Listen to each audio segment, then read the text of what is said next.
Well, good afternoon. Well, first I want to begin by thanking President Benjamin for your leadership and for the opportunity to address this important issue with America's mayors. And thank you, Dr. Gould Ellen, for that comprehensive overview of a problem that requires recognition, understanding, and most importantly, action on the federal, state, and local level. The eviction issue first came to the national spotlight in 2016 when Princeton sociologist Matthew Desmond wrote "Evicted: Poverty and Profit in the American City." But the reality is that in cities across the country, especially in the South, and most notably in Virginia, this has been a problem for a number of years. Its roots are in Jim Crow, and we are witnessing the modern-day evolution of the plantation society, where the rights and privileges of the landowner hold dominion over the poor and disenfranchised tenant. And in a series of oppressive state laws and regulations that are being ruthlessly applied and enforced by landlords leveraging the legal system. Today, it is safe to say that Virginia is not only for lovers, it's also for landlords. According to Professor Desmond's Eviction Lab study, based on data collected in 2016, 5 of the top 10 cities were from Virginia.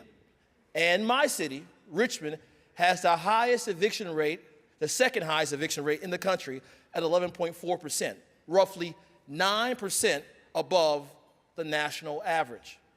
Not surprisingly, this disproportionately affects the most vulnerable in our community. Roughly 1 in 4 of our residents lives under the poverty line, and 1 in 10 evictions are filed against tenants owing $350 or less.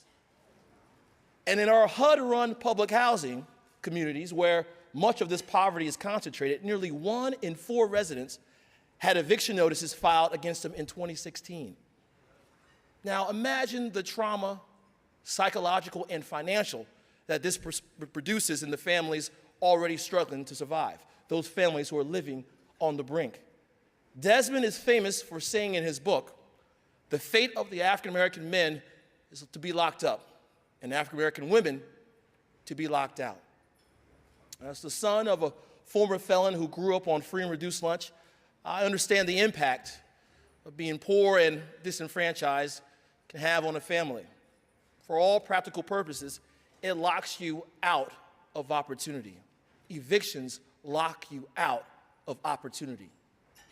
That's why when I served as Secretary of the Commonwealth under Terry McAuliffe, governor, we worked to restore the rights of nearly 200,000 former offenders, many of whom were African American, who had been denied the right to vote and largely shut out of being full participants in society.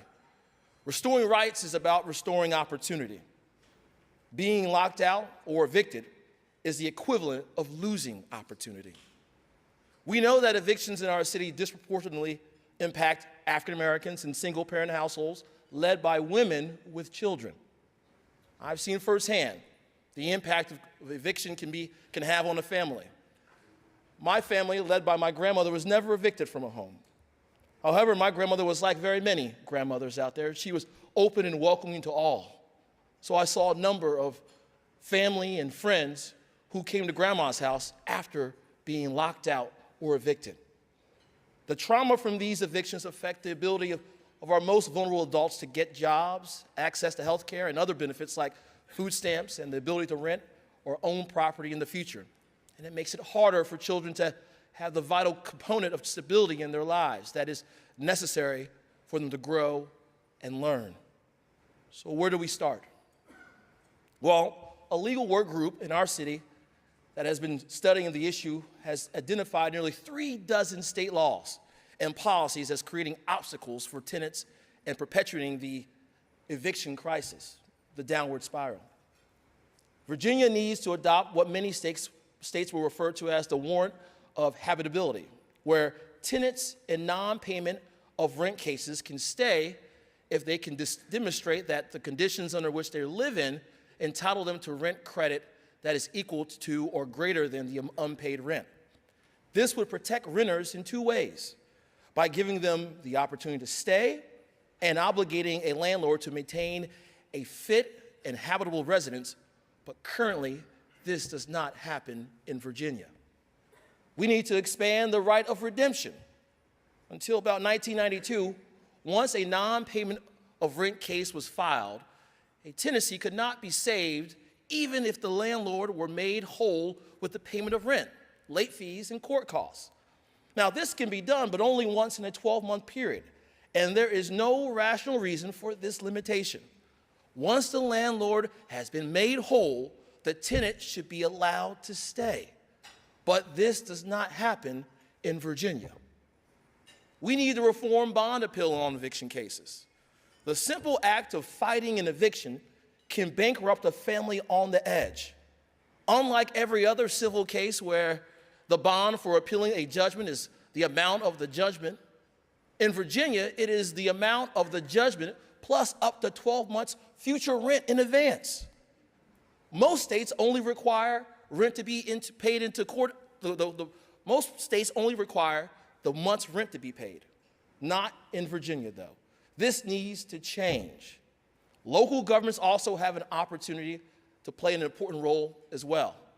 I've spoken to Dr. Desmond, and we are looking forward to joining his Race to the Top challenge to potentially cut the number of evictions in half. We're also working toward the establishment of a city eviction diversion program, which would be a collaborative space for the courts and major stakeholders to help facilitate the transaction between landlord and tenant. Similar programs have developed in Durham, North Carolina, Lansing, and Detroit, Michigan. We are partnering with a local collaboration of housing advocates and legal services called CARE, the Campaign to Reduce Evictions. Last year, we convened a summit on affordable housing, a topic that I know was discussed yesterday here at this conference. And this year, we expanded our Affordable Housing Trust Fund by 33%, and I've pledged to build 1,500 new units of affordable housing in our city over the next 5 years. Mayors, thank you. Mayors and fellow leaders out there, we need to be just as intentional about the fix as our predecessors were about creating this misery. Our ultimate goal in the city of Richmond is not to move poverty around, but to reduce poverty itself. And that starts with providing residents with a stable living environment. In my recent conversation with Dr. Desmond, he called housing a vaccine for poverty, because housing is foundational. It's not a luxury. Like affordable health care and public education, we need to treat it more as a necessity, not a privilege, to which all of our residents are entitled. Our state laws and our local actions need to reflect these values. We are who we protect. So, ladies and gentlemen, this issue is a wake-up call and a call to action. In Richmond, we are working hard every day to answer that call and create opportunities for all of our residents. Because America is a place where we should be looking for ways to lift people up rather than not kick people out, whether it's in an apartment or on a border. We should be welcoming them and not kicking them to the curb. I'm deeply grateful for President Benjamin for giving me this opportunity to address you all today, and I thank you for your time.